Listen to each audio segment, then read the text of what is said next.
We all understand the type of climate that we're dealing with. We're dealing with multiple offer situations. I'd love to know sort of what's your why? What makes you tick? Why are you so successful? Have a dialogue with your lawyer. Have a dialogue with your agent. Both sort of passionate about sort of what we do. Again, vet your agent to make sure that they're experienced and they're local. I like that idea. No excuse to miss it on Saturdays from 8 to 9. That's right. WBZ. And now, the show that gives you the latest and most relevant housing market news. Real Estate Radio Boston with financial expert Rick Shearer and legal professional Ali Alavi.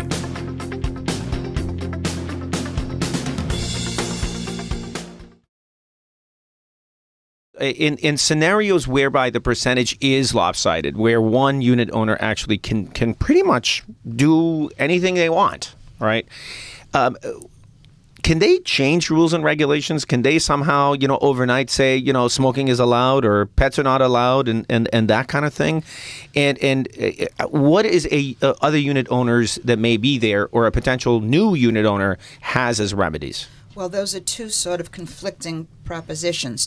One unit owner may be able to vote or withhold a vote and therefore block an amendment to the governing documents. Right.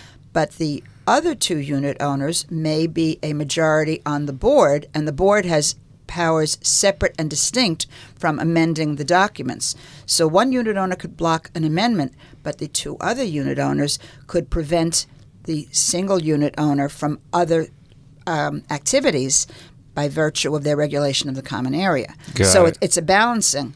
One can block two, and two can block one. Right. And sometimes that becomes the way for them to negotiate a resolution. I mean, if you're planning on putting an offer in on a condo, I think that it's absolutely critical for you to have a contingency in your offer that's subject to review of the condominium, satisfactory review of the condominium documents. Right. I think it's advisable, and I think both of you would agree with me, that a review should probably take place prior to signing a purchase and sale agreement. Don't you agree? You talked Absolutely. about, before we came on, you talked about 230 steps. That's one of your steps. Go through, hypotheticals. What if I have a dog? What if my dog gets fat because it's on antidepressants? It's more than 25 pounds. What do I do? Right. What do I do? Things like that. Can I get a pool? Can I put a swing set up? Wait a minute. I have a poodle.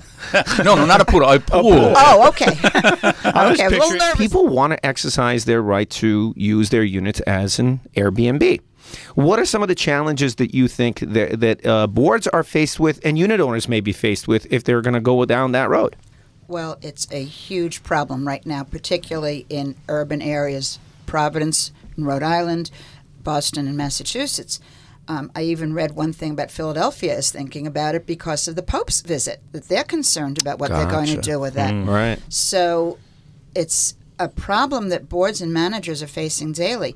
It's an easy problem if there's a lockbox that's put on the outside of the property, let's say on a gate. Then it's an easy problem because the manager just cuts it off, beginning and end of story. Gotcha. But if you have a situation where somebody, let's say, leaves a key with a friendly shopkeeper down the street, it's very difficult to monitor. One of the things that some people I think might be a little bit hesitant to do it is maybe they are worried about financing, and maybe they're worried about that they have to go to a bank, get the financing, maybe take a couple months to do it. Maybe they don't have good credit. Maybe there's just something that they're fearful of, and they have to come up with the capital. Tell us a little bit about that. Certainly. So the way that we work our partnership is actually trying to basically completely remove the two biggest barriers that people have, and financing is one of them. Yeah. So when people want to get started in the business, they don't quite know how to find that first deal and be able to figure out if it actually is a good deal that they're going to make money on or end up losing. And then also they don't have the funding available to be able to purchase and renovate the house. So we take those two stumbling blocks completely out of the way.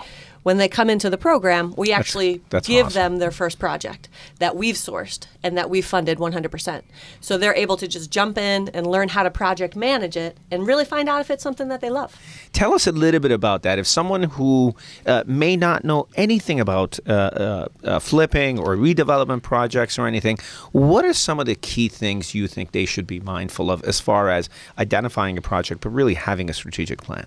Absolutely. So a lot of times folks have this really pie in the sky opinion of being able to jump in and doing 20 projects in their first year.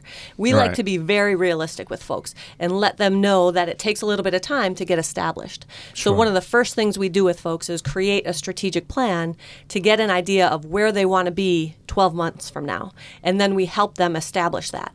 And really, the way I look at our partnership is that we put people on a completely different trajectory for their business because we can provide the resources that are necessary to get that jump start and to be able to have the opportunity to meet people that are going to be bringing them deals on a consistent basis and have that funding available to be able to do the deal. What made you want to become a real estate agent? It's kind of an interesting story. I like this story. That's why I asked it. I became a real estate agent because I had a really, really horrible experience when I bought my first condo. Oh, wow. So I had this goal that I wanted to buy my condo by a certain age. And so, I had this goal. I found an agent. I found a great place. Really excited. I got to the closing and there was a problem. It was a problem on the seller's side, and my agent, during the course of the closing, just kind of got up and walked away. Didn't say anything, just left me sitting there. Just abandoned you. Just abandoned me. Group of people sitting there. They were all representing the seller. There were attorneys and me. Wow. And you basically didn't feel that anybody was advocating for your interest. Not at all. It made an otherwise celebratory experience a miserable and a horrible one. Yes. And you took it upon yourself to use that as a means to say, you know what, nobody else should go through this. Right. And that was a motivation enough for you to become a real estate agent. How long ago was that? That was 8 years ago. 8 years Wow. and counting. That's Yeah. awesome. What a great story. How are you setting up your buyers to go into these multiple offer situations? There's a couple of different strategies, some different things that you can do, writing personal letters to the seller. I have my clients do that a lot. And to be honest, we've won some multiple offer situations, not being the highest offer, because we've won with the emotional piece. Wow. Oh, wow. We've won with, a letter from the family, letting the seller know how much they would love to live in that home and make that their home. And they include pictures so they can really, humanize this and see these. Tug of the heartstrings, huh? We talk about this all the time, and that is that you need to entrust your interest to an agent that does this full time, that Right. invests herself or himself in his or her clients. Right. And I think you do that very, very effectively. And I like the fact that you keep reliving what happened to you 8 years ago, so it doesn't happen to your clients. I don't like it, but it's good motivation to help my clients, and that's what it's all about. About caring about people who you're working with, taking care of them, knowing that they have someone who's advocating on their behalf, And that's be what it's honest. about. And be honest. Exactly. To be honest, be trustworthy. You can't go wrong doing all of those things.